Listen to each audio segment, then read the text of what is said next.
धाकड़ खबर, बेखौफ सुबह, बेबाक अंदाज।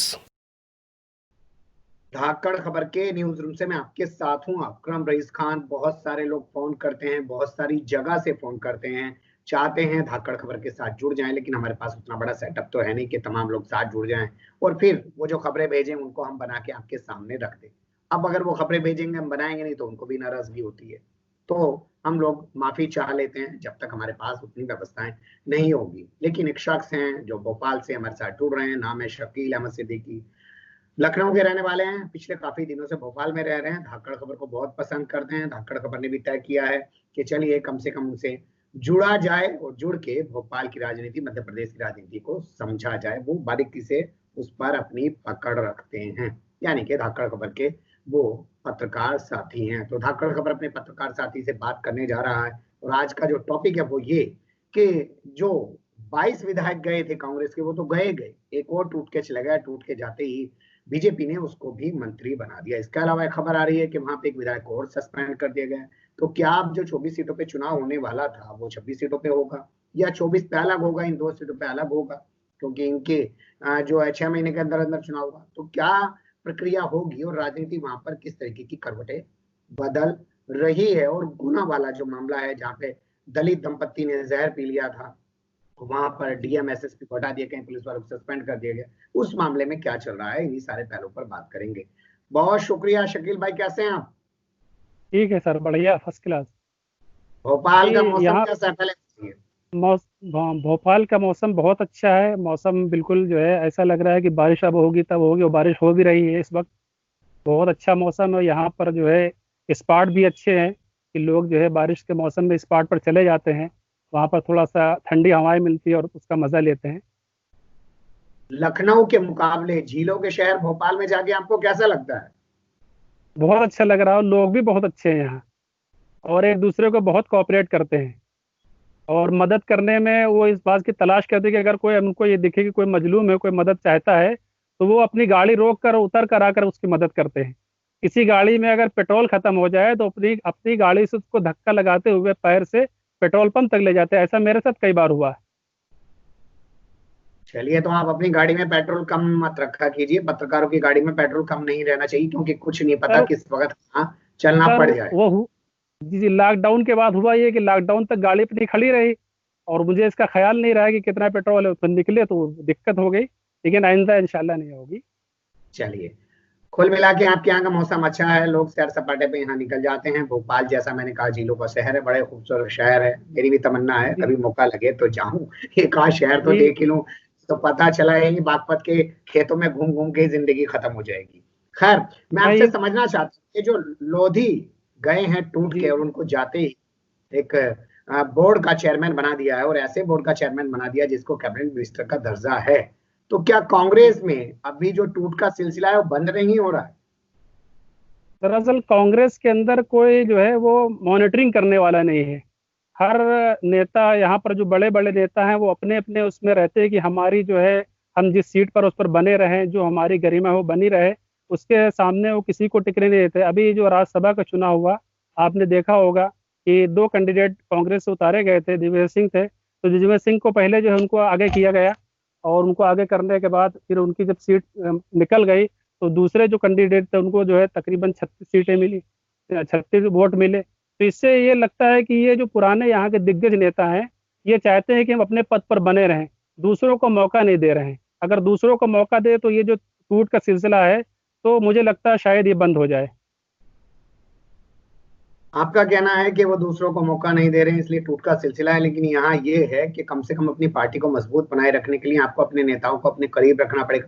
क्या ये लोग अपने नेताओं से दूरी भी रखते हैं क्या? उनसे भी नहीं मिलते हैं क्या? हमने दिग्विजय सिंह को तो कई बार देखा है कि लोगों से मिलते हैं और अपने अपने साथियों से, अपने कांग्रेस के विधायक से मिलते जुलते रहते हैं। लेकिन जो बात यहाँ पर पता चली है, कई लोगों से हमने बात करी है, कि उनसे लोग ज्यादा खुश नहीं है। ऐसे होता है कि आपसी जो है मन मुटाव ऐसे कुछ यहाँ से जाहिर हो रहा है, ऐसा लगता है मुझे। तो पार्टी गुटबाजी का शिकार है। लेकिन ये जो लोधी को लाकर जो कैबिनेट मिनिस्टर के दर्जा वाला राज्य वो बोर्ड का चेयरमैन बनाया गया है, जी जी। वो क्रेडिट तो शायद उमा भारती को जा रहा है। हाँ, उमा भारती के कांटेक्ट में ये आए थे जी, पहली बार जीत कर आए हैं और काफी समझदार नेताओं में इनका शुमार होता था। लेकिन सत्ता की और जो है मंत्री पद की लालच ने इनको भारतीय जनता पार्टी में जाने के लिए मजबूर कर दिया, और इनको जो है सुनने में आ रहा है कि उमा भारती इनको मैनेज कर रही थी, जिससे ये भारतीय जनता पार्टी में चले गए। और उनको जो है इनको कैबिनेट मंत्री का दर्जा भी दे दिया गया और निगम का अध्यक्ष भी बनाया गया है। एक विधायक महोदय को आपके यहाँ सस्पेंड किया गया, वो क्या कार्रवाई है, थोड़ा सा बताइए। विधायक विधायक ये प्रहलाद लोधी हैं। ये पवई से विधायक थे। इन्होंने 2014 में जो है अवैध खनन के मामले में इन्होंने तहसीलदार पर जानलेवा हमला किया था, और तहसीलदार ने एफआईआर लिखाई थी, उसका मुकदमा चल रहा था। अभी इनको 2 साल की सजा हो गई है। उनके साथ जो है 12 इनके गुर्ग थे, उनको भी जो है 2 साल की सजा हुई है, जिससे जो है ये पवई सीट खाली हो गई है। इनकी विधानसभा सदस्यता जो है समाप्त कर दी गई, खत्म कर दी गई है। किस पार्टी से ताल्लुक रख रहे हैं ये भारतीय जनता पार्टी के थे। भाजपा का विधायक खनन माफिया निकला और उसको सस्पेंड कर दिया गया है। यानी कि 24 जी जी। सीटों पे पहले चुनाव होना था। एक मिस्टर लोधी कांग्रेस से रिजाइन करके बीजेपी में शामिल हो गए, मंत्री बना दिए गए 25, और दूसरे लोधी जो हैं वो सस्पेंड कर दिए गए बीजेपी की। कुल मिला के 26 सीटों पे आपके यहाँ चुनाव होने जा रहा है। जी, 26 सीटों पर उपचुनाव होगा, लेकिन उसकी अभी तारीख नहीं आई है चुनाव आयोग से।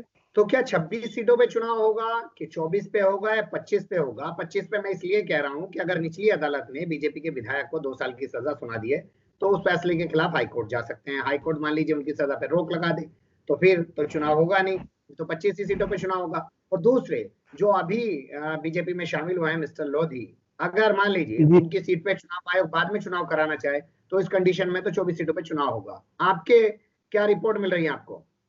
हमें रिपोर्ट ये मिल रही है कि ये सारी 26 सीटों पर चुनाव होगा। और अगर वो जो प्रहलाद लोधी हैं, अगर इनको बिल मिल गई तो इन्हीं को जो है वो वहाँ से लेंगे। वैसे मुश्किल लग रहा है, दूसरे कैंडिडेट को लाएंगे ये यहाँ से, जहाँ से ये विधायक थे वहाँ से। इनको पवाई से विधायक थे, वहाँ से दूसरे कैंडिडेट लाने की बात चल रही है, कुछ जो है सूत्रों से पता चला है। क्या सिंधिया गुट के जो 22 के 22 विधायक हैं, जिसमें से 12 को मंत्री बना दिया गया है, विधायक नहीं है फिर भी मंत्री बना दिया गया है, क्या उन सभी को टिकट मिलने जा रहा है भारतीय जनता पार्टी का? जी, बात तो यही सामने आई है, और पेपर में भी यही बात आ रही है कि सिंधिया ने इनको सबको आश्वासन दे रखा है कि अगर आपको निकाला गया है कांग्रेस से, आपको निष्कासित किया गया है, तो हमारी जिम्मेदारी है कि हम आपको भारतीय जनता पार्टी से सबको टिकट दिलवाएंगे। और आप देख भी रहे हैं कि 12 के 12 उनके विधायक मंत्री बनाए गए। इससे ये बात साफ होती है कि इनके जो और विधायक हैं, यानी टोटल 22 विधायक, 22 विधायकों को ही टिकट देगी ये बीजेपी। ये बात सुनने में आ रही है। तो क्या बीजेपी के अंदर गुस्सा नहीं फैल जाएगा? इन 22 सीटों पे बीजेपी के कैंडिडेट दूसरे नंबर पे रहे हैं, वो ये कह सकते हैं कि हमें टिकट क्यों नहीं दिया जा रहा है, कांग्रेस छोड़ के बीजेपी में आए, इनको टिकट दे दिया गया। जी, भारतीय जनता पार्टी तमाम विधायकों को ऐसा मैनेज कर लेती है जैसे उनको सांप सूंघ जाता है। आप यूपी के अंदर देख लीजिए, कितना जो है योगी आदित्यनाथ के खिलाफ तमाम जो है विधायक थे। 100 कुछ विधायक बताया गया, फिर 200 कुछ बताया गया, उसके बाद में सबको उन्होंने मैनेज कर लिया, सबको समझा बुझा लिया, और सब लोग फिर जो है विधानसभा सत्र में आ रहे हैं और सबकी बात चल रही, सब सुना जा रहा। तो ये इनके पास ऐसे कुछ हथकंडे हैं जिसकी वजह से ये अपने तमाम लोगों को मैनेज कर लेते हैं। आप देख रहे हैं शुरू से इनकी क्या राजनीति रही है। और इनके पार्टी के अंदर ऐसे लोग जासूस पाए जा रहे हैं जो तमाम दूसरी पार्टियों के पक्षियों के जो है जासूसी करते हैं। उनके अंदर जरा से भी जो है झोल झाल देखते हैं और फौरन जो है अपने हाई कमान से उनकी बात करवा कर उनको मैनेज कर लेते हैं, अपनी पार्टी में ले आते हैं।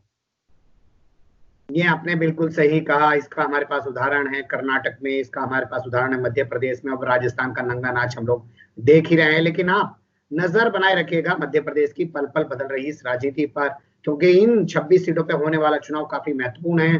कांग्रेस इस पर पूरी जान झोंकने की बात कर रही है और बीजेपी ने तो पहले से ही 12 को मंत्री बना दिया है ताकि वो जीत के आ जाएं। आपको लग क्या रहा है इन 26 सीटों का रिजल्ट क्या आएगा? 26 सीटों के रिजल्ट में हमारे जो है शुमार में हमें जहां तक लगता है कि कांग्रेस जो है वो आगे जाएगी। कांग्रेस अपने कैंडिडेट जो खड़े कर रही है और उनकी मेहनत कर रही है, उससे ये लग रहा है कि कांग्रेस जो है इन सीटों पर ज़्यादा बहुमत से, यानी ज़्यादा सीटें निकाल पाएगी। क्योंकि जो सीटें जहाँ वहाँ चुनाव होना है जिन जगहों पर, वहाँ पर जो है आदिवासी और मजदूर तबका ज़्यादा है, और मजदूर तबका और आदिवासी बहुत पीड़ित है इस गवर्नमेंट से और इस इनके तमाम जो है मंसूबों से जो है तमाम जो है एसटी और ये तमाम जो आपकी जो है मिनॉरिटी काफी नाराज है। नहीं, अक्सर कर देखा ये गया है कि जिसकी सरकार होती है बाई इलेक्शन वही जीतता है, क्योंकि वो सत्ता में है। लोग सोचते हैं अरे यार इसी को जिता दो, कम से कम ये हमारे क्षेत्र में कुछ करा देगा। नहीं, अभी हम देख रहे हैं अखिलेश यादव यूपी के अंदर जो है सत्ता में थे, बहुमत से आए थे, लेकिन जब चुनाव में तो क्या हाल हुआ आपने देखा वहाँ यूपी के अंदर। तो ऐसा कुछ कहा नहीं जा सकता, क्योंकि जनता के अंदर काफी जो है गुस्सा है। ये लॉकडाउन के अंदर जो जनता को जो परेशानी का सामना करना पड़ा और उनके बच्चे भूख प्यास से जो बिलक रहे थे, तमाम लोग जो है इसी जो है लॉकडाउन की वजह से मौत के मुंह में चले गए और इनकी कोई खबर नहीं ली गई। बल्कि यहाँ के चीफ मिनिस्टर शिवराज सिंह चौहान ये कह रहे थे कि जो जो यहाँ पर संस्थाएं हैं वो उनकी मदद करें। अपनी मदद का हाथ उन्होंने फैलाया नहीं। जैसे आपने दिल्ली में देखा होगा, केजरीवाल कुछ भी कहते हो 3,000 4,000 का आंकड़ा बताते हो कि हमने इतने किचन खोले, लेकिन उन्होंने यहाँ भोपाल के अंदर, मध्य प्रदेश के अंदर जो है लॉकडाउन के अंदर ऐसी कोई व्यवस्था नहीं की जिससे जो है गरीब तबका जो है उनसे जो है खुश हो और उनको जो है चाहता हो। चलिए, आपने बिल्कुल सही सवाल उठाया कि कोरोना लॉकडाउन के दौरान के जो हालात पैदा हो रहे हैं, उसके बाद ये पहला चुनाव है मध्य प्रदेश के अंदर, कहा जाए कि पूरे देश के अंदर, और ये चुनाव बिहार के चुनाव का भी कुछ ना कुछ नजरिया पेश कर देगा।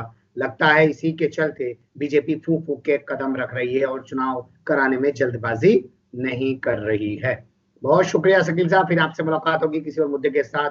बने रहेगा धाकड़ खबर के साथ में। फिलहाल कमेंट्स के रूप में आप लोग अपनी राय दे सकते हैं, खबर को लाइक कर सकते हैं, चैनल को सब्सक्राइब कर सकते हैं और ज्यादा से ज्यादा हमारी खबरों को शेयर कर सकते हैं। फिर ऐसे ही किसी सुलगते हुए या उलझते मुद्दे लेकर हम आपके सामने होंगे हाजिर। फिलहाल अभी हमें इजाजत।